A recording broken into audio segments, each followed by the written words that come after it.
এই দুনিয়ার জীবনটা চিরস্থায়ী নয়, চিরস্থায়ী না, এটা ক্ষণস্থায়ী। তার মানে এই দুনিয়াটা আমার মুখ্য উদ্দেশ্য নয়। আমি দুনিয়ার মধ্যে চলাফেরা করব মুসাফির, আমার প্রয়োজন আছে বিয়ে শাদী করবেন, চাকরির প্রয়োজন চাকরি করবেন, ব্যবসার প্রয়োজন ব্যবসা করবেন, সব কিছু চলবে, কিন্তু এইগুলো আমাদের দুনিয়ার মুখ্য উদ্দেশ্য নয়। এগুলো হচ্ছে আমাদের দুনিয়াকে চালিয়ে নেওয়ার উপকরণ, মাধ্যম মাত্র। কখনোই এই নেশার মধ্যে আমরা ডুবে যাব না। ডুবে যাব আল্লাহকে ভুলে গিয়ে দুনিয়ায় কখনো ডুবে যাব না। এটা আমার দ্বিতীয় কাজ। 3 নম্বর কাজ, আমাদের লক্ষ্য স্থির করতে হবে। দুটো লক্ষ্য আমাদের, এক, ভালো করে শোনেন, দুটো লক্ষ্য আমাদের, এক ইহকালীন লক্ষ্য, 2 পরকালীন লক্ষ্য। আল্লাহ রাব্বুল আলামিন আমাদের সবাইকে এই দুনিয়াতে পাঠিয়েছেন একটা বিশেষ উদ্দেশ্যে।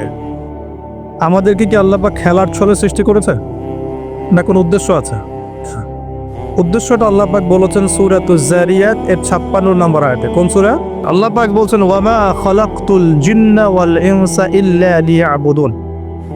আল্লাহ বলেছেন আমি জিন আর মানব জাতিকে শুধুমাত্র আমার ইবাদত করার জন্যই সৃষ্টি করেছি, অন্য কোনো কারণে সৃষ্টি করি নাই। এখানে 2টা শ্রেণী পাওয়া গেল, একটা হচ্ছে জিন জাতি, আরেকটা কে?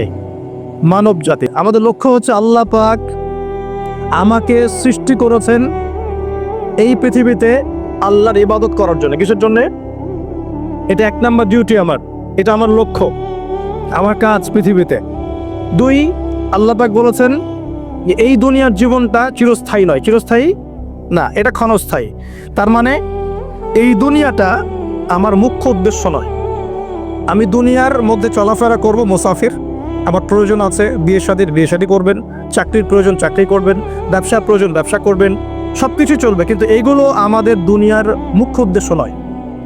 এগুলো হচ্ছে আমাদের দুনিয়াকে চালিয়ে নেওয়ার উপকরণ, মাধ্যম মাত্র। কখনোই এই নেশার মধ্যে আমরা ডুবে যাব না। ডুবে যাব আল্লাহকে ভুলে গিয়ে দুনিয়ায় কখনো ডুবে যাব না। এটা আমার দ্বিতীয় কাজ। 3 নম্বর কাজ, আমাদের লক্ষ্য স্থির করতে হবে। 2টা লক্ষ্য আমাদের, এক, ভালো করে শোনেন, 2টা লক্ষ্য আমাদের, এক ইহকালীন লক্ষ্য, 2 পরকালীন লক্ষ্য। কটা লক্ষ্য?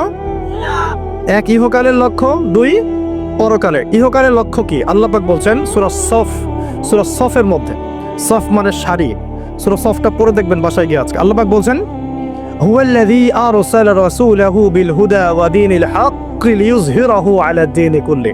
আল্লাহ পাক বলতে চাচ্ছেন যে তিনি সেই মহান আল্লাহ যিনি তার পক্ষ থেকে নবী রাসূল পাঠিয়েছেন, শেষ নবী মুহাম্মদ সাল্লাল্লাহু আলাইহি ওয়াসাল্লামকে পাঠিয়েছেন এবং আসমানি কিতাবসমূহ পাঠিয়েছেন, এই কোরআন সুন্নাহ নাজিল করেছেন। কি উদ্দেশ্যে? লিইয়ুযহিরাহু আলা দ্বীনি কুল্লি, যাতে করে দ্বীন ইসলাম, এই দ্বীন ইসলাম অন্য সমস্ত দ্বীনের উপর বিজয় লাভ করতে পারে। বলেন সুবহানাল্লাহ। তাহলে আরেকটা উদ্দেশ্য পেলাম। কি উদ্দেশ্য? এই দ্বীন নিজে পালন করব এবং এই দ্বীনকে অন্য দ্বীনের উপর বিজয় ঘটানোর চেষ্টা করব সব। এখন প্রশ্ন যে এই দ্বীন কি অটোমেটিকলি বিজয় লাভ করবে? মান্না এবং সালোয়া কি এখনো করবে, নাকি আমাদেরকে রিজিকের চেষ্টা করতে হয়? এই যে আমরা চাকরি বাকরি ব্যবসা করি, আল্লাহর কাছে দোয়া করি না, আল্লাহ আমাকে রিজিক দান করো, এই দোয়া করে কি ঘরে বসে থাকি, নাকি দোকান খুলি, কষ্ট করি, ব্যবসা করি, চাকরি করি, তাই করি না? একইভাবে আল্লাহ পাক বলেছেন দুনিয়াতে পাঠিয়েছি আমার ইবাদত করার জন্যে, এবং আল্লাহ পাক নবী রাসূল পাঠিয়েছেন বিশেষ করে শ্রেষ্ঠ নবী মুহাম্মদ সাল্লাল্লাহু আলাইহি ওয়াসাল্লামকে, যাতে এই দ্বীন ইসলাম অন্য সমস্ত দ্বীনের উপর বিজয়ী হতে পারে। এখন বিজয় কি এমনি এমনি হবে? কিভাবে বিজয় লাভ করবে? আল্লাহ বলছেন সূরা মুহাম্মাদে। কোন সূরায়? সূরা মুহাম্মাদের মধ্যে আল্লাহ পাক বলছেন কিভাবে বিজয় লাভ করবে। কিভাবে বিজয় লাভ করবে আল্লাহ পাক বলছেন খুব ছোট্ট করে, ইন তানসুরুল্লাহা ইয়ানসুরকুম ওয়া ইউসাব্বিত আকদামাকুম। আল্লাহ বলছেন তোমরা সবাই, মানে উম্মতে মুহাম্মাদি, তোমরা যদি আল্লাহকে সাহায্য করো, আল্লাহ তোমাদেরকে সাহায্য করো। শুধু তাই না, ওয়া ইউসাব্বিত আকদামাকুম, তোমাদের পা পদযুগলকে আল্লাহ পাক দৃঢ় করে রাখবেন, পিছলে যাবেন না ইনশাআল্লাহ। আরও বলছেন আল্লাহ পাক ওয়া ইন তাতাওয়াল্লাউ, যদি আমাকে সাহায্য না করে, দ্বীনকে সাহায্য না করে তোমরা পৃষ্ঠ প্রদর্শন করো। পৃষ্ঠ প্রদর্শন বুঝি তো, মানে দিনের পরোয়া না করে তোমরা তোমাদের মতো চলো, দিনের প্রতি কোনো মায়া মহব্বত নাই, দিন প্রতিষ্ঠার কোনো ফিকির নাই। আল্লাহ বলছেন ওয়া ইন তাতাওয়াল্লাউ, তোমরা যদি মুখ ফিরিয়ে নাও, ইয়াস্তাবদিল কওমান গায়রাকুম, আল্লাহ পাক অন্য কওমকে হেদায়েত দিয়ে তোমাদের জায়গায় নিয়ে আসবেন, সুম্মা লা ইয়াকুনু আমসালাকুম, এরা তোমাদের মতো অপদার্থ হবে না। কে বলেছেন? আল্লাহ পাক। তাহলে আমাদের দায়িত্ব পেয়ে গেলাম, 1 নাম্বার কাজ হচ্ছে এই দুনিয়াতে এসেছি আল্লাহ পাকের ইবাদত করার জন্য, শেষ। এখন ইবাদত বলতে শুধু নামাজ রোজা হজ জাকাতি নয়, বরং জীবনের প্রতিটা কাজই কি ইবাদত, যদি সেই কাজটা নবী সাল্লাল্লাহু আলাইহি ওয়াসাল্লামের সুন্নত মতো হয়। বলেন সুবহানাল্লাহ। প্রতিটা কাজ। এই যে এমনকি স্ত্রী সহবাস করাও, স্ত্রী সহবাস মানুষ কেন করে? এটা আমাদের প্রবৃত্তির চাওয়া, এটা প্রবৃত্তি দমন করার জন্য হালাল পথ প্রয়োজন, হারামে গেলে গুনাহ হয়ে যাবে। এই জন্য হালাল পথে গিয়ে স্ত্রী সহবাস মানুষ করে, এর মধ্য দিয়ে বংশবৃদ্ধি হয়। এই কাজটা তো আমরা আমাদের স্বার্থে করি। ইস্তেঞ্জা, পেশাব পায়খানা আমরা কার স্বার্থে করি? আমাদের স্বার্থে না অন্য কারো স্বার্থে? খাওয়া দাওয়া কার জন্য খাই? নিজের জন্য না অন্যের জন্য? ঘুমাই কার স্বার্থে? আমার ভালোর জন্য না অন্যের ভালোর জন্য? এই যতগুলো কাজ আমরা করি, ঘুম, খাওয়া, ওঠা, বসা, চলাফেরা, স্ত্রী সহবাস, পেশাব পায়খানা, ব্যবসা বাণিজ্য, চাকরি বাকরি, রাজনীতি, অর্থনীতি, সবকিছু, প্রতিটা কাজকেই ইবাদত হিসেবে গণ্য করা যাবে যদি সেই কাজটা রাসূলুল্লাহ সাল্লাল্লাহু আলাইহি ওয়াসাল্লামের সুন্নত মতো হয়। বাস, পারা যাবে না ইনশাআল্লাহ। একটু নিয়াতটা পরিবর্তন করে কাজের পদ্ধতি চেঞ্জ করলেই ইবাদত হয়ে যাবে। বাসায় গিয়ে যদি ঘুমান, একদম থাপাস করে লাইটটা অফ করলেন, আর এই যে মোবাইল টিপতে টিপতে ঘুম দিলেন, এই ঘুমে কোনো নেকি নাই। কি আছে? কোনো নেকি নাই, কিন্তু খালি রেস্ট নেওয়া হবে আর কি। রেস্ট নেওয়া, ওই ঘুমের মধ্যেই শয়তান এসে চেপে ধরবে, ধরে না চেপে ধরবে। আর যদি বিছানটা সুন্দর করে ঝাড়েন, বিসমিল্লাহ বলে লাইটটা অফ করেন, দরজাটা বিসমিল্লাহ বলে বন্ধ করেন, এই যে আপনার খোলা যে পাত্রগুলো আছে, পানি খাওয়ার পাত্র, জগ, গ্লাস, এগুলোকে বিসমিল্লাহ বলে ঢেকে দেন। ঢাকার কিচ্ছু না পেলে একটা কাঠি অন্তত বিসমিল্লাহ বলে রেখে দিতে হয়, একটা কাঠি অন্তত বিসমিল্লাহ বলে রেখে দিতে হয়। তারপরে আপনি মশারি খাটাচ্ছেন, বিছানা ঝাড়ু দিচ্ছেন, পারলে একটু ওযু করে আসলেন, এসে পড়লেন একবার সূরা ইখলাস, একবার ফালাক, একবার নাস, মানে কুল হুয়াল্লাহু আহাদ, কুল আউযু বিরাব্বিল ফালাক, কুল আউযু বিরাব্বিন নাস পড়ে ফু দিয়ে এভাবে মাথাটাকে মাসাহ করলেন একদম গায়ের নিচ পর্যন্ত। এই কাজটা আরও একবার করলেন, মানে 3 বার করলেন। এরপর আয়াতুল কুরসি পড়লেন, সূরা বাকারার শেষের 2টা বা 3টা আয়াত পড়লেন, যদি সম্ভব হয় সূরা মুলকটা পড়লেন। ওটা পড়ছেন না? ঠিক আছে, 33 বার সুবহানাল্লাহ, 33 বার আলহামদুলিল্লাহ, 34 বার আল্লাহু আকবার পড়লেন। পরে ডান দিকে কাত হলেন, হাতটাকে গালের নিচে রাখলেন, রেখে বললেন আল্লাহুম্মা বিইসমিকা আমুতু ওয়া আহইয়া। কি বললেন? আল্লাহুম্মা বিইসমিকা আমুতু ওয়া আহইয়া। আচ্ছা, কিচ্ছু পারেন না, এত কিছুই পারলেন না, শুধু ডান দিকে কাত হয়ে এখানে গালের নিচে হাত রেখে বললেন আল্লাহুম্মা বিইসমিকা আমুতু ওয়া আহইয়া। এখন আপনি 4 ঘন্টা, 4.5 ঘন্টা, 5 ঘন্টা, 6 ঘন্টা ঘুমালেন। এই যে সময়টুকু ঘুমিয়ে আছেন, আপনি বিশ্বাস করেন এই ঘুমানোর কারণে আপনার আমল নামে নেকি লেখা হবে। ঠিক এভাবেই জীবনের প্রত্যেকটা কাজকে ইবাদতে পরিণত করা সম্ভব যদি আমরা একটা সূত্র মেনে চলি। সূত্র হচ্ছে 2টা। কয়টা? 2টা। 1, সেই কাজটা হবে আল্লাহর সন্তুষ্টির জন্যে। কার জন্যে? আল্লাহর সন্তুষ্টির জন্য। আর 2, সেই কাজটা হতে হবে আমাদের প্রিয় নবী মুহাম্মদুর রাসূলুল্লাহ সাল্লাল্লাহু আলাইহি ওয়াসাল্লামের তরিকা বা সুন্নত মোতাবেক। ব্যাস, শেষ। এভাবে আপনি জীবনের যে কোনো কাজ ইবাদত বানাতে পারেন। ইবাদত। ঘুম থেকে উঠেছেন, ইস্তেঞ্জা করতে যাবেন, বাথরুমে ঢুকলেন, গান গাওয়া শুরু করলেন, সাদা সাদা কালা কালা, হ্যাঁ, গান গায় মানুষ এখন বাথরুমে। মাঝে মাঝে আমরা সফর করি, একটা বাথরুমে ঢুকে দেখি পাশের বাথরুম থেকে গান আসছে। এরকম হয়নি কখনো? ফেস করেন নাই? আচ্ছা, তো কোনো নেকি নাই? নেকি আছে? উল্টা শয়তান ধরবে ওখানে। কি ধরবে? জিন শয়তান ধরবে, কারণ জিন শয়তান ওখানে থাকে। কিন্তু দুষ্ট জিন কোথায় থাকে? বাথরুমে থাকে। এই যে আমরা বলি আল্লাহুম্মা ইন্নী আউযু বিকা মিনাল খুবসি ওয়াল খাবাইস, এটা কিন্তু দুষ্ট জিন এবং মহিলা জিন বোঝায় আর কি। ঠিক আছে, এক পুরুষবাচক, একটা স্ত্রীবাচক। তো তার মানে জিনদের মধ্যেও পুরুষ মহিলা আছে, জিনদের মধ্যে বংশবৃদ্ধি হয়। ঠিক আছে, ইবলিস সম্পর্কে সূরা কাহফে আল্লাহ পাক বলেছেন কানা মিনাল জিন, সে ছিল জিনদের একজন। ফাসাকা আন আমরি রব্বি, সে তার রবের আদেশ লঙ্ঘন করে ফাসাকি করেছিল। ঠিক আছে, তো ওদের মধ্যে বংশবৃদ্ধি হয়। এখন বাথরুমে গিয়ে যদি এগুলো না করে বাম পা দিয়ে ঢোকেন, ঢোকার সময় বলেন বিসমিল্লাহ আল্লাহুম্মা ইন্নী আউযু বিকা মিনাল খুবসি ওয়াল খাবাইস, বসলেন, এবং বাম পায়ে, যে পায়ে আমি ব্যথা বলছি, যে বাম পায়ে ভর দিয়ে বসতে হয়। কোন পায়ে? আচ্ছা, এখন ইংলিশ টয়লেটের মধ্যে এখন বসেন বাম পায়ে ভর দিয়ে, কেমন করে বসবেন বলেন? প্রিয় ভাইরা, বাথরুম করতে গিয়ে যদি নবীর সুন্নাহ মতো করেন, এখান থেকে কথাগুলো আসছে, যদি বাম পা দিয়ে ঢোকেন বা পায়ে ভর দিয়ে বসেন, দেখবেন ইস্তেঞ্জা করেও শান্তি পাচ্ছেন। নবীর প্রতিটা সুন্নত বৈজ্ঞানিক, যে সুন্নত আপনি পালন করবেন আপনি বৈজ্ঞানিক উপকারিতাও পাবেন ইনশাআল্লাহ।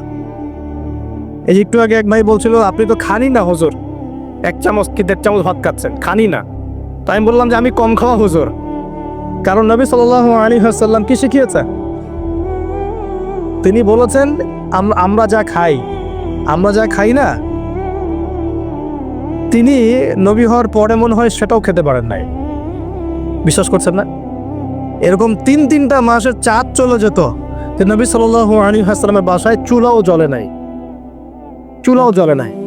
আর আমাদের তো একবেলা যদি না খাই তাহলে আল্লাহর উপর কত শিকায়াত, কত অভিযোগ, তাই না ভাই? আচ্ছা, তারপরে তিনি বলছেন একজন ব্যক্তির এতটুকু খাওয়াই যথেষ্ট যে কোমর মেরুদণ্ড সোজা করতে পারে, আল্লাহর ইবাদত করতে পারে। আর যদি তোমাদের খেতেই হয় তাহলে পেটটাকে 3 ভাগ করে খাবে। কয় ভাগ? 1 ভাগ খাবার রাখবে, 1 ভাগ পানি খাবে, আর 1 ভাগ এই শ্বাস প্রশ্বাস চলাচলের জন্য ফাঁকা রাখবে। কয়জন এর উপর আমল করে দেখাতে পারে? কতজন মানুষ আছে? আর যারা একদম গোগ্রাসে খায় এদের ব্যাপারে কোরআনে এবং হাদিসে কিন্তু মারাত্মক কথা আছে। আল্লাহর নবী সাল্লাল্লাহু আলাইহি ওয়াসাল্লাম বলেছেন যে তোমরা খুব বেশি ঢেকুর তুলো না। কি করো না? একজন সাহাবী খুব ঢেকুর উঠাচ্ছে, সাহাবী না আসলে, উনি পাশ দিয়ে যাচ্ছিলেন, খাবার দাবার খেয়ে পাশ দিয়ে যাচ্ছিলেন। তো নবীজি তার ঢেকুর তোলা দেখে বলছেন যে তোমরা বেশি ঢেকুর তুলবে না, কারণ দুনিয়াতে যে ব্যক্তি বেশি পেট পুরে খাবে কাল কিয়ামতের মাঠে সে সবচেয়ে বেশি ক্ষুধার্ত থাকবে। বলেন না বলছেন? খাবেন আপনি, নিজের পেটটাকে 3 ভাগ করবেন, 1 ভাগ খাবার, 1 ভাগ কি পানি, আর 1 ভাগ শ্বাস প্রশ্বাসের জন্য ফাঁকা। আর এই ব্যাপারে একটা কথা বলে দেই, শেষ জামানায় কিন্তু খাবারগুলো সব করাপ্টেড হয়ে যাবে। কি হবে? খাবার ভেজাল হবে, ভেজাল। এটার দলিল সূরা কাহাফে আছে, আমি এটা ব্যাখ্যা করব না আজকে। সূরা কাহাফে আছে, আমি ব্যাখ্যা করব না, শুধু ইন্ডিকেশন দিচ্ছি। 309 বছর ঘুমিয়েছিলেন আসহাবুল কাহফ। কত বছর? 309 বছর ঘুম থেকে উঠেই তারা প্রথম যে অনুভবটা করেছেন সেটা হলো তারা ক্ষুধার্ত। তারা কি ক্ষুধার্ত? দেখেন 309 বছর পর যদি আপনি ঘুম থেকে ওঠে, আপনার কাছে এই দুনিয়াটা আজীব মনে হবে, হবে না? কিন্তু ওনারা ক্ষুধার্ত, পকেটে কিছু মুদ্রা ছিল, যেই মুদ্রাগুলোর মান 309 বছরও কমে যায় নাই। কমে গিয়েছে না। এখন আপনি আপনার মুদ্রা নিয়ে ঘুমান 300 বছর, দেখেন তারপর কি হয়। কি হবে? টাকা থাকবো না যাইবো গা? আচ্ছা, তারপরে শুনেন, এরপরে উঠেই তারা বলছে ফালিয়ানজুর আইয়ুহা আজকা তুআমা, এই মুদ্রাগুলো দিয়ে বাজারে কাউকে পাঠাও, তোমাদের 9 জন 10 জনের মধ্যে একজনকে বাজারে পাঠাও। ফালিয়ানজুর, সে যেন বাজারে গিয়ে দেখে আইয়ুহা আজকা তুআমা, কোন খাবারটা পবিত্র খাবার, ফ্রেশ খাবার। ঘুম থেকে উঠেও ফ্রেশ খাবারের দিকে তাদের নজর কেন? আর এই সূরা আপনাকে দাজ্জালের ফিতনা থেকে বাঁচাবে কেন? আর দাজ্জালের যুগেই বা সব, দাজ্জালের শাসনের যুগে সব খাবারগুলো আস্তে আস্তে ম্যানুফ্যাকচার্ড এবং ভেজাল হচ্ছে কেন? এগুলোর মধ্যে মিল আছে না?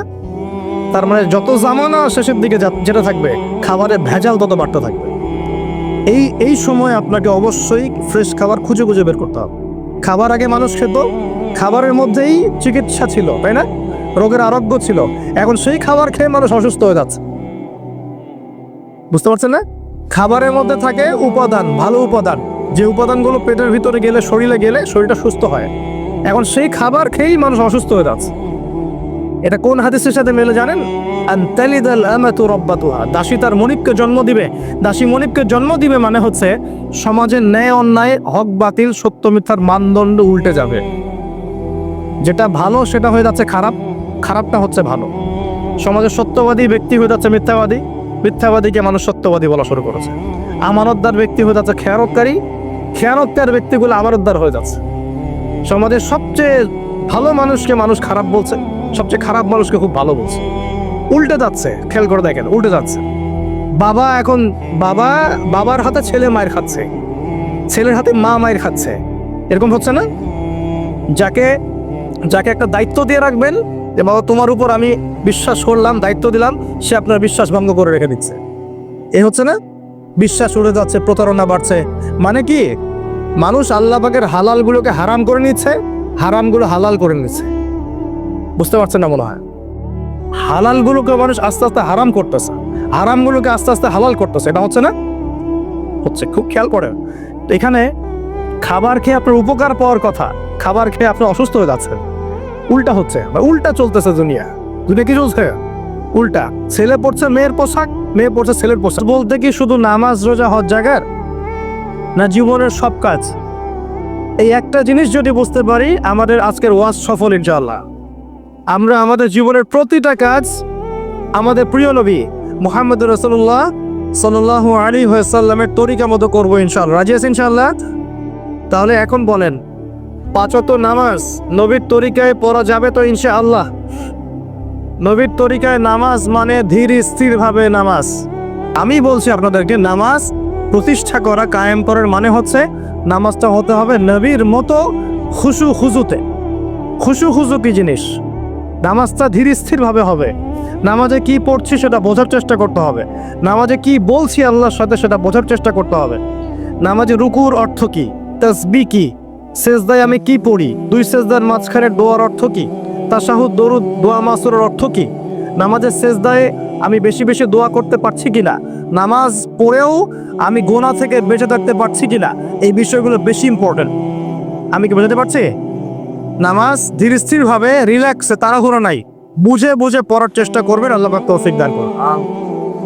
যারা নামাজ ধরি ছেড়ে দেই তাদের জন্য একটা হাদিস। নবী সাল্লাল্লাহু আলাইহি ওয়াসাল্লাম বলেছেন, মান তারাকা সালাতান মুতাআম্মিদান ফাকাদ কাফার। মনে রাখবেন, নবীজি বলেছেন, কেউ যদি তার উপরে অর্পিত ফরজ নামাজ ছেড়ে দেয়, নামাজ পড়াকে জরুরি মনে করে না, ফাকাদ কাফারা, সে ব্যক্তি কুফরি করলো। বলে নাউজুবিল্লাহ। নামাজকে ছাড়বো ভাই ইনশাআল্লাহ? আল্লাহ পাক এবারে সবাইকে 5 ওয়াক্ত নামাজি বানিয়ে দেন বলি আমি। এখন সারা বিশ্ব জুড়ে একটা ইস্যু চলছে না? কোরআন ইস্যু, কোরআন পুড়িয়ে দেয় ইস্যু। যে কোরআন পুড়িয়ে দিয়েছে, আমার দৃষ্টিতে তার চেয়ে বড় অধম সেই ব্যক্তি যে মুসলিম পরিবারে জন্মগ্রহণ করেও কোরআন তেলাওয়াত করা শেখে নাই। হয়তো আমার কথা বুঝতে পারছেন। কোরআন একজন পুড়িয়ে দিয়েছে, যদি আমার ক্ষমতা থাকতো ওর গর্দান নামাই দিতাম, কিন্তু তার চেয়েও বড় অপরাধী আমার কাছে আছে, আমাদের চোখে আছে। কে?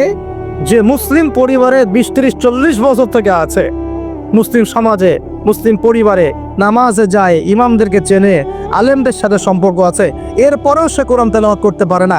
এ বড় অপরাধী আমার কাছে। কে বড় অপরাধী? এটা লজ্জার না? একটা মুসলিম পরিবারের থেকে আমি কোরআন তেলাওয়াত করতে জানবো না, লজ্জার না? নাকি আপনারা সেই সব শায়েখ হতে যাচ্ছেন এ কোরআন তেলাওয়াতও করতে জানে না, বাহাসের জন্য ডাকে মানুষকে? দেখেন নাই? এরকম আছে না? মনে হয় যেভাবে ইসলাম পালন করা যাবে। ইসলামের জ্ঞান অর্জনের প্রথম ধাপটাই হচ্ছে বিশুদ্ধ করে কোরআন তেলাওয়াত করা। প্রথম ধাপ কি?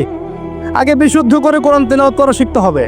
এরপরে আসবে কোরআন হিফসের ব্যাপার, আরবি ব্যাকরণ শেখার ব্যাপার, কোরআনের তাফসীর করার ব্যাপার, হাদিসের ইবারত পড়ার যোগ্যতা অর্জন করা। আস্তে আস্তে আকীদা পড়বে, উসুলের বই পড়বে, ফিকহের বই পড়বে, তারপর এই যে আপনার কুতুবে সিত্তা পড়ে শেষ করবে। তারপরে গিয়ে সে মাশাআল্লাহ একজন দাঈ, আলেম, মুফতি এগুলো হচ্ছে, আলহামদুলিল্লাহ। তো শুরুটা কোত্থেকে হচ্ছে? শুরুটা কোত্থেকে? কোরআন বিশুদ্ধ করে তেলাওয়াত করা। তো এই শুরুটাই যদি আমাদের ঠিক না হয়, তাহলে কি কোরআন ঘরে রেখে খালি চুমু খেলে হবে? কোরআন কি খালি চুমু খাওয়ার জন্যে? কোরআন থেকে তাবিজ লিখার জন্যে? কোরআন বাবা মারা গেলে কোরআন তেলাওয়াত করবো এই জন্যে? 40 দিন কোরআন তেলাওয়াত করবো এই জন্যে? কেউ মারা গেল, ব্যাস আমরা কোরআন দিয়ে একটা মাহফিল করে দিলাম, ব্যাস সব হয়ে গেল? আস্তাগফিরুল্লাহ। আল্লাহ পাক আমাদের সবাইকে যেন কোরআন তেলাওয়াত শেখার তৌফিক দান করেন। একটা চ্যালেঞ্জ গ্রহণ করেন যে আমি নিজে কোরআন তেলাওয়াত করা শিখবো, আরো 10 জনকে শিখাবো ইনশাআল্লাহ। পারা যাবে না? প্রত্যেকে যদি নিজে শিখি আর প্রত্যেকে যদি 10 জন করে শিখাতে পারি, শোনেন, প্রত্যেকে যদি নিজে শিখি এবং নিজ নিজ পরিবার বা নিজের আমার আন্ডারে যারা আছে, মনে করেন আপনি একজন একটা গার্মেন্টসের মালিক, আপনার আন্ডারে অনেক মানুষ চাকরি করে না? নিজে নামাজ পড়লেন, নিজে কোরআন তেলাওয়াত করা শিখলেন। আপনি যদি তাদেরকে নৈশকালীন কোরআন শেখান, সবার নেকি আপনি পাচ্ছেন না? আপনার পরিবার আছে, পরিবারে আপনি নামাজ পড়েন, এখন আপনি কোরআন তেলাওয়াত করতে জানেন, এন্ড আপনার মা, বোন, স্ত্রী, সন্তানদেরকে আপনি শেখালেন। এই পুরো পরিবারটা কোরআনওয়ালা হলো না? একটা সমাজের দায়িত্বশীল আমি, হ্যাঁ, চেয়ারম্যান সাহেব মনে করেন বললেন যে আমি নামাজ পড়ি, আমি কোরআন তেলাওয়াত করতে জানি, আমি এলাকার সব মানুষকে কোরআন তেলাওয়াত করা শেখাবো ইনশাল্লাহ। পারা যাবে না? এভাবে যদি সবাই দায়িত্ব নেই, আমার বিশ্বাস 10 বছরের মধ্যে বাংলাদেশের 16 কোটি মানুষকে কোরআন শেখানো যাবে। ওই দিন আর স্লোগান তুলতে হবে না যে আল কোরআনের আলো ঘরে ঘরে চালো, অটোমেটিকলি সবার ঘরে কোরআন জ্বলে যাবে। জানবে না? এই কাজটা না করে খালি স্লোগান দিলে কাজ হবে? বলেন তো কাজ হবে? এই যে একটা আয়াতই বললাম, গায়রুল মাগদুবি আলাইহিম ওয়ালাদ-দাল্লিন, এখন তো বুঝলেন আয়াতের অর্থ কি? আল্লাহর রাসূল আমাদেরকে বলছেন তোমরা ইহুদিদের পথ অনুসরণ করো না, তোমরা নাসারাদের পথ অনুসরণ করো না। কিন্তু বাস্তবতা হচ্ছে আমার সব ক্ষেত্রেই ওদের আদর্শই চলছে না? আপনার বিয়ে শাদী, বিয়ের আগের অনুষ্ঠান, গায়ে হলুদ, আপনার পরিবার, আপনি যে মিডিয়াগুলো দেখছেন সেই মিডিয়াগুলা, হ্যাঁ, আপনার পলিটিক্যাল সিস্টেম, সুদভিত্তিক অর্থনৈতিক সিস্টেম, তারপরে আপনার কি বলবো, দেহের পোশাক পরিচ্ছদ, লেবাস, পোশাক, চেহারা, সুরত, সবকিছু ওদের মতো না। তো এখন এই একটা আয়াত বুঝলেই আপনি বুঝতে পারছেন যে আসলে সব তো উল্টা চলছে। এখন যদি পুরো কোরআনটা বুঝতে পারি, পুরো কোরআনের 6236টা আয়াতই বুঝতে পারি, তাহলে এই সমাজটা পরিবর্তন হতে সময় লাগবে। এই কারণেই তো কোরআন থেকে দূরে সরানোর জন্য এত পায়তারা চলছে। মানুষ চাচ্ছে, এক শ্রেণীর মানুষ চাচ্ছে বিশ্বের যে মুসলিমরা যেন কোরআন থেকে দূরে সরে যায়। তারা জানে যদি আমরা কোরআন থেকে দূরে সরে যাই আমাদেরকে শাসন করা সহজ হবে। ওই পশ্চিমারা আমাদেরকে শাসন সহজেই করতে পারবে। আর আমরা যদি কোরআনকে আঁকড়ে ধরি, ওদের বাপেরও ক্ষমতা নেই আমাদেরকে শাসন করে ইনশাআল্লাহ, বরং আমরা ওদেরকে শাসন করবো ইনশাআল্লাহ। আমরা করি না, মনে করছেন? 1200 বছর করেছি। কত বছর? বিশ্বাস করছেন না? ইতিহাস পড়েন। নবী সাল্লাল্লাহু আলাইহি ওয়াসাল্লামের যুগ থেকে শুরু করে এই তো 1914 সাল পর্যন্ত আমরা সারা বিশ্ব শাসন করেছিলাম। মনে হচ্ছে গাল গল্প। এখন বিগত 70, 80, 100 বছরে আপনার কাছে মনে হচ্ছে যে শক্তি তো সব ওদের হাতে চলে গেছে, আমাদের হাতে নাই। ইনশাআল্লাহ তাআলা আবার ফিরে আসবে ইনশাআল্লাহ। তবে ওই যে বললাম, এমনি আসবে মান্না সালোয়ার মতো, নাকি আমাদের কিছু দায়িত্ব আছে ভাই? এই যে প্রথম এক ভাই বলেছিল না কি করতে হবে, এখন শোনেন কি করতে হবে। 1 নাম্বার, আমাদের সবাইকে তওবা করে ফিরে আসতে হবে। কি করতে হবে? সূরা নূর পড়ছিলাম আসার সময়, আল্লাহ পাক বলেছেন তুবু ইলাল্লাহি জামিআন আইয়ুহাল মুমিনুন লাআল্লাকুম তুফলিহুন। তোমরা সবাই একসাথে, হে মুমিনগণ, তোমরা সবাই একসাথে আল্লাহর কাছে তওবা করো যাতে তোমরা সফল হতে পারো। আগে কি করতে হবে? আল্লাহকে বলতে হবে, আল্লাহ আমরা ব্যক্তিগতভাবে, পারিবারিকভাবে, সামাজিকভাবে, রাষ্ট্রীয়ভাবে যত পাপ করেছি আল্লাহ সব মাফ করে দাও। আল্লাহ আমরা তোমাকে ভালোবাসি, তোমার নবীকে ভালোবাসি, তোমার কালামকে ভালোবাসি, আমরা জান্নাতে যেতে চাই, দুনিয়াতেও সফল হতে চাই। আল্লাহ তুমি আমাদেরকে মাফ করে দাও। এবং আগামী পুরো জিন্দেগি আল্লাহ তুমি আমাদেরকে 5 ওয়াক্ত নামাজি বানায় দাও, কোরআনওয়ালা বানায় দাও, সুন্নতওয়ালা বানায় দাও, আপসে মিল মহব্বত বানায় দাও। আমাদেরকে তোমার পক্ষ থেকে বেহিসাব রিজিক দান কর এবং এমনভাবে চলার তৌফিক দাও যাতে আমরা আবার বিশ্বের সেই শাসন ফিরে পাই ইনশাআল্লাহ। দোয়া করা যাবে না? 1 নাম্বার কাজ তওবা করে ফিরে আসা। 2 নাম্বার হচ্ছে বেশি বেশি জ্ঞান অর্জন করা। কি করা? জ্ঞান অর্জন ছাড়া কোনো লাভ নাই। একদিন মাহফিল শুনতে আসছেন, যদি মনে করেন যে বাস কাজ হয়ে গেছে, আসলে কিছুই হয় নাই, মন খারাপ করেন, আসলে কিছু হয়নি। এখন এখান থেকে আপনাকে ইন্সপিরেশন নিয়ে আগামী দিনে চলতে হবে। জ্ঞান অর্জন করতে হলে কি করবেন? এখানে মাদ্রাসা আছে, মসজিদ, মাদ্রাসা, কওমি ওলামায়ে কেরাম আছেন না? ওলামায়ে কেরামের পাগড়ি ধরে বসে থাকবে। কি করবেন? ওলামায়ে কেরামের পাগড়ি ধরে বসে থাকবে। শুরু করাবে তারা, দেখবেন আপনি যান, আপনাকে শুরু করাবে কোরআন তেলাওয়াত থেকে। আগে কোরআন তেলাওয়াত করা শিখবেন। সময় লাগুক 1 বছর, লাগুক, যাক 1 বছর লাগবে, আমি শিখবো, ব্যাস। 1 নাম্বার। তারপরে ওটা যখন ভালো পারবেন, দেখবেন ওলামায়ে কেরাম আপনাকে বলবে যে এই সূরাগুলো মুখস্থ করো। আপনি নামাজের জন্য যে সূরাগুলো লাগে মুখস্থ করতে হবে না? নামাজের ফরজ, ওয়াজিব, এই সুন্নত, মুস্তাহাব জানতে হবে না? এই মাসলাগুলো জানবেন, সূরা কালাম মুখস্থ করবেন, দোয়া কালাম মুখস্থ করবেন। তারপরে আপনি যদি আরও বেশি চান, আপনি হিফজ করবেন। কোরআন কি করবেন? হিফজ মানে মুখস্থ করবেন। আমার তো মনে হয় আমরা যদি 1 বছর চেষ্টা করি, আমরা সবাই কমপক্ষে 1 পারা হলেও মুখস্থ করতে পারবো না? ইনশাআল্লাহ। কোনো সমস্যা নেই। এরপরে আপনি যদি আরও বেশি চান, তখন আরবি ভাষা এবং সাহিত্যের কিছু ব্যাকরণিক ক্লাসিক্যাল বই আছে, এই বইগুলো ধরে ধরে পড়তে হবে আলেমদের কাছে। খুব বেশি সময় লাগবে না। আপনি মনে করছেন যে অনেক সময় লাগবে, এত সময় লাগবে না। আপনার মেধা যদি শার্প হয়, এটা ডিফার করে। কারো মেধা খুব শার্প, কারো মেধা অল্প নিতে পারে। ইনশাআল্লাহ 2-3 বছর সময় দেন, ইনশাআল্লাহ দেখবেন আপনি অ্যারাবিক ক্লাসিক্যাল বইগুলো পড়ার যোগ্যতা অর্জন করেছেন ইনশাআল্লাহ। এরপর কি লাগবে? এরপর আসবেন আপনি হাদিসের বইগুলো পড়বেন, আস্তে আস্তে আপনি তাফসির অনুবাদগুলো কিনবেন। এখন তো হাদিসের বইগুলো বাংলায় অনুবাদ হয়ে গেছে, তাফসির অনেক তাফসির বাজারে চলে আসছে। এই তাফসির পড়লে আপনি মুফাসসির হয়ে যাবেন, মুহাদ্দিস হয়ে যাবেন, এটা বলছি না, কিন্তু অ্যাটলিস্ট আপনি কোরআন তো জানতে পারবেন। এর মধ্যে যেগুলো বুঝবেন না আবার আলেমের কাছে যাবেন, ওস্তাদ এটা বুঝতে পারলাম না। আমরা তো প্রতিদিনই এই কথা বলি যে উস্তাদ এটা বুঝতে পারলাম না, হুজুর এটা বুঝতে পারলাম না, প্রত্যেক দিনই বলে। বুঝবো কতটুকু? এই জ্ঞান কত গভীর, এই গভীর সম্বন্ধে সব জ্ঞানকে অর্জন করা আমার পক্ষে সম্ভব? আমরা তো মনে করি 10%, 5% জ্ঞান আমরা অর্জন করতে পারি না এখন, কিন্তু কন্টিনিউয়াসলি চেষ্টা থাকলে আল্লাহর পক্ষ থেকে জ্ঞান আসবে ইনশাআল্লাহ। জ্ঞান কার পক্ষ থেকে আসে? এই ডিগ্রির সার্টিফিকেট মানেই জ্ঞান নয়। ডিগ্রি সার্টিফিকেট অর্জন করেছি মানেই যে বড় একজন মানে ইসলাম বেত্তা হয়ে গেছে, এমন নয় বিষয়। জ্ঞান কার পক্ষ থেকে আসে?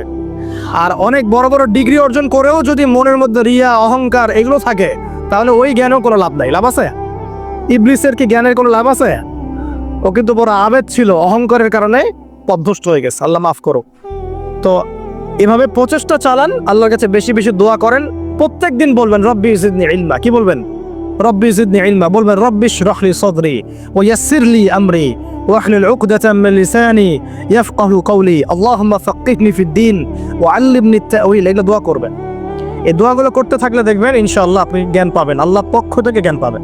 তো তওবা করার পর প্রথম কাজ কি ভাই? বলেন, জ্ঞান অর্জন করা। ইকরা বিসমি রাব্বিকাল্লাযী খালাক। আর এই জ্ঞান নিয়ে তো অনেক কথা হচ্ছে না? এখন এই জ্ঞান অর্জন করবেন কোন জ্ঞান? যে জ্ঞান আপনাকে আল্লাহ এবং তার রাসূলের দিকে নিয়ে যাবে, সেই জ্ঞান অর্জন করবে। যে জ্ঞান আপনাকে আল্লাহ এবং তার রাসূল থেকে দূরে সরাই দিবে, সেই জ্ঞান অর্জন করতে যাবেন। ব্যাস, কথা শেষ। এখন আপনি নিজেই বুঝতে পারবেন কোন জ্ঞান আপনাকে আল্লাহর দিকে নিচ্ছে আর কোন জ্ঞান আপনাকে আল্লাহ থেকে দূরে সরাচ্ছে। শুধুমাত্র ইসলামিক জ্ঞানই কি অর্জন করব, না বৈষয়িক জ্ঞানও দরকার আছে? উত্তর, অবশ্যই বৈষয়িক জ্ঞানও দরকার আছে। এটাই উত্তর। এই বৈষয়িক জেনারেল জ্ঞানগুলো অর্জন না করলে কোরআন সুন্নাহকে হাতে নিয়ে বিশ্বকে চ্যালেঞ্জ করা যাবে। বুঝতে পারছেন না কথা? কোরআন সুন্নাহর জ্ঞান থাকবে ভিতরে, আবার আপনার মধ্যে সমকালীন জ্ঞানগুলো থাকতে হবে। এরপরে দেখবেন ইনশাআল্লাহ আপনি ডিনামাইট। ইনশাআল্লাহ আপনি পলিটিক্স বুঝবেন, আপনি সোশ্যাল অ্যাফেয়ার্স বুঝবেন, আপনি পলিটিক্যাল অ্যাফেয়ার্স বুঝবেন, ওয়ার্ল্ড অ্যাফেয়ার্স বুঝবেন, ইকোনমিক সেকশন বুঝবেন, সবই বুঝবেন ইনশাআল্লাহ। তাহলে আপনি তখন জনশক্তি হবেন। প্রথম কথা ভাই, তওবা করে ফিরে আসতে হবে। দ্বিতীয় কথা হচ্ছে অবশ্যই সবাইকে কি করতে হবে ভাই? জ্ঞান অর্জন করতে হবে। জ্ঞান অর্জনের একটা সিলেবাস আছে, এটা বললাম। কোরআন শেখেন, আরবি শেখেন, হাদিস পড়া শেখেন, ওলামায়ে কেরামের সোহবতে থাকেন, ইনশাআল্লাহ তাআলা আল্লাহ আপনাকে জ্ঞান দিবেন ইনশাআল্লাহ। আর জ্ঞান আসা মাত্রই যে আমি সবকিছু বুঝে ফেলবো তা নয়। জ্ঞান অর্জন একটা ক্রমবর্ধমান সিলসিলা, দোলনা থেকে কবর পর্যন্ত শেখার কোনো শেষ আছে? আল্লাহ পাক আমাদের সবাইকে জ্ঞান অর্জন করার তৌফিক দান করুন। এরপর কি, ওই যে আল্লাহ পাক ইবাদত করতে পাঠিয়েছেন দুনিয়ায়, তাই যতটুকু জানবো ততটুকু আমল করবো ইনশাআল্লাহ। পারা যাবে তো ইনশাআল্লাহ? যা জানি আমল করবো ইনশাআল্লাহ। জেনেছি আজকে আমি যে সুবহানাল্লাহ পড়লে 100 বার সুবহানাল্লাহ পড়লে 1000 নেকি হয়, বাস আমল করা শুরু করবো ইনশাআল্লাহ। জেনেছি আজকে কোরআনের একটা হরফ করলে 10 নেকি হয়, কোরআন তেলাওয়াত করবো ইনশাআল্লাহ। এখনই জেনেছি সূরা কাহাফের প্রথম 10 আয়াত মুখস্থ করলে আল্লাহ দাজ্জাল থেকেও বাঁচাবেন, মুখস্থ করে ফেলুন ইনশাআল্লাহ। একটু আগে জানলাম ঘুমানোর আদব কি, আজকে আমল করবো ইনশাআল্লাহ।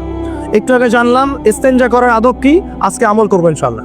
যা জানবো আমল করবো ইনশাআল্লাহ। পারা যাবে ইনশাআল্লাহ।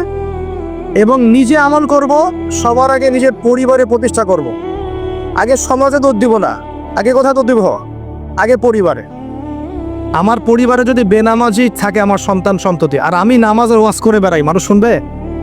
আমার পরিবারে আল্লাহ না করুক যদি নিজের বউ বেপর্দায় চলে, হ্যাঁ, আর আমি যদি আসে আপনাকে পর্দার ওয়াজ করে, আপনি শুনবেন?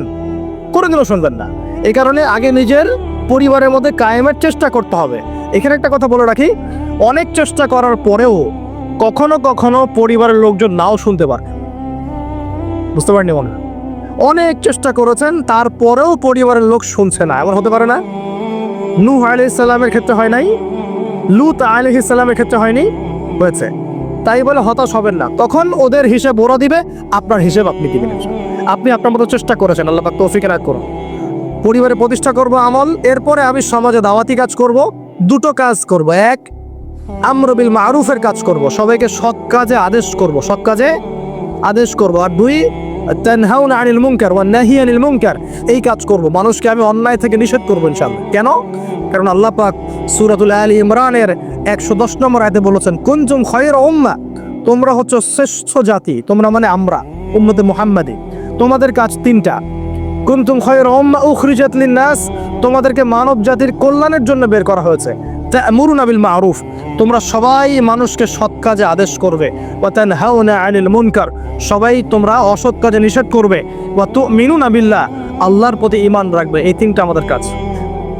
আল্লাহ পাক আমাদের সবাইকে এই আমর বিল মারুফ নাহি আনিল মুনকার এই আমল করার তৌফিক দান করুন। এগুলো শেখার জন্য তাবলীগ জামাত একটা ভালো প্ল্যাটফর্ম। ওখানে যাবেন, সময় লাগাবেন, আপনাকে সুন্নত শেখাবে, নামাজের ট্রেনিং দেওয়া হবে, নামাজ পড়া শেখাবে, আপনাকে দাওয়াত দেওয়া শেখাবে।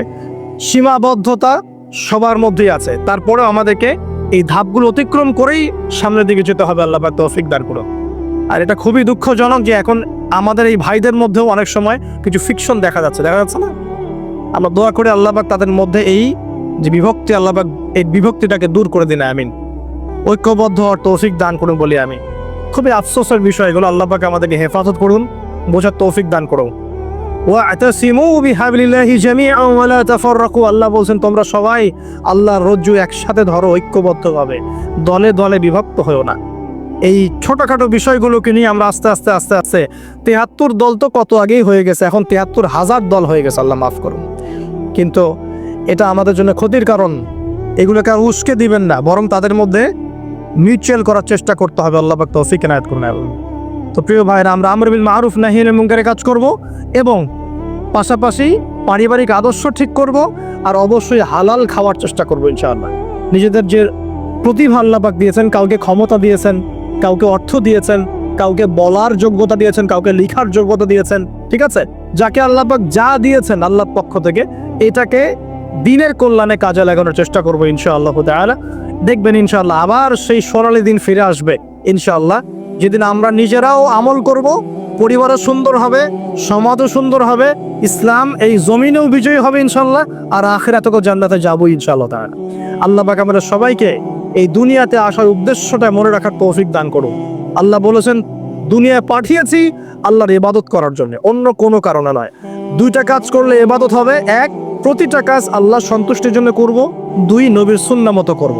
এর ফলে কি হবে? এর ফলে আমরা সেই গন্তব্য অর্জন করব যেটা সূরা আলী ইমরানের 185 নম্বর আয়াতে বলা আছে। কত নম্বর আয়াত? 185। এটাই শেষ আয়াত।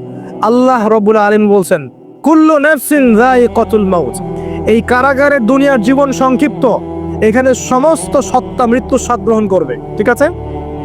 এবং কিয়ামতের মাঠে তোমাদের সবাইকে যার যার প্রতিদান দেওয়া হবে। এবার তোমাদের গন্তব্য শোনো। ফামান যুহজিহা আনিন নার, ওই দিন যাকে জাহান্নামের আগুন থেকে বাঁচানো হবে, ওয়া উদখিলাল জান্নাহ, এবং জান্নাতে ঢুকিয়ে দেওয়া হবে, ফাকাদ ফাজ, ওই ব্যক্তি হচ্ছে সফল। This is the real definition of success.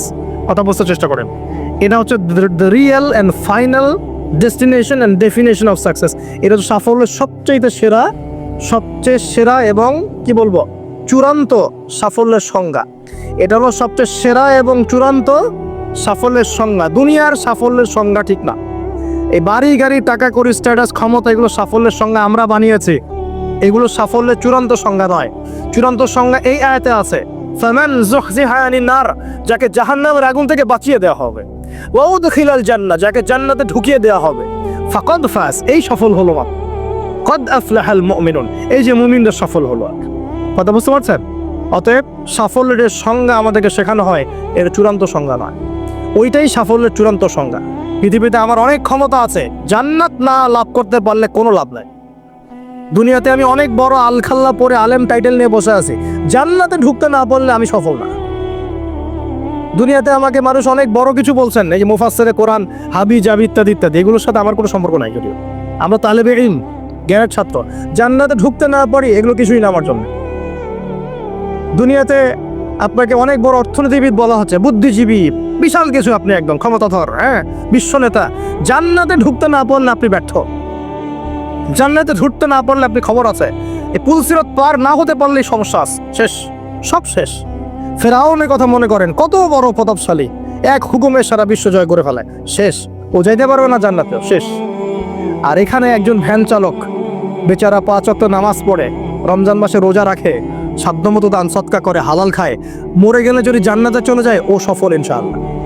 একজন মুদির দোকানদার, কৃষক, আমাদের এই মিসকিন ভাই, গরিব মানুষ, কৃষি কাজ করে খায়, ব্যবসা করে খায়, ঠিক আছে, মানুষ ভালো মন্দ মনে করে না, মানুষ মনে করে সমাজের কোনো স্ট্যাটাস নাই, দাম নাই, ওর কথা কেউ শোনে না, ও বিয়ের প্রস্তাব দিলে কেউ গ্রহণ করে না, মরে গেলে যদি জান্নাতে যায় ও সফল ইনশাআল্লাহ। আল্লাহ পাক আমাদের সবাইকে কথাগুলো বোঝার তৌফিক দান করুন। দুনিয়াতে এসেছি আল্লাহর ইবাদত করার জন্য। এই দুনিয়ার জীবনটা চিরস্থায়ী নয়। এখানে রোল মডেলকে মুহাম্মদ রাসূলুল্লাহ সাল্লাল্লাহু আলাইহি ওয়াসাল্লাম কি কনস্টিটিউশন ফলো করব, কোরআন এবং সুন্নাহ। কে রোল মডেল? আমাদের প্রিয় নবী। কিভাবে আমল করব? 2টা শর্ত মেনে, আল্লাহ সন্তুষ্টির জন্য, 2 রাসূলের তরিকা অনুযায়ী। কোন কাজে ইবাদত? জীবনের সব কাজে ইবাদত যদি রাসূলের তরিকা মতো হয়। এখন যদি এই শর্তগুলো পূরণ করতে পারি, তওবা করি, জ্ঞান অর্জন করি, হালাল খাই, পরিবার গড়ি, দাওয়াতি কাজ শুরু করি এবং ইসলামকে আল্লাহর জমিনে প্রতিষ্ঠার চেষ্টা করি, ইনশাআল্লাহ তাআলা ইসলাম আমাদেরকে সহই, ইসলাম দুনিয়াতেও বিজয়ী হবে ইনশাআল্লাহ, আর আমরাও পরকালে জান্নাতে যাবো ইনশাআল্লাহ। আল্লাহ পাক আমাদের সবাইকে কথাগুলো বোঝার এবং আমল করার তৌফিক দান করুন। আল্লাহ পাক আমাদের সবাইকে তওবা করে দিনের পথে ফিরে আসার তৌফিক দান করুন। বেশি বেশি নেক আমল করার তৌফিক দান করুন। সবাইকে হালাল খাওয়ার তৌফিক দান করুন, দিনের জ্ঞান অর্জন করার তৌফিক দান করুন এবং সবাইকে দাওয়াতি কাজ করার তৌফিক দান করুন। ঐক্যবদ্ধভাবে দিনটা প্রতিষ্ঠা করার তৌফিক আল্লাহ পাক দান করুন।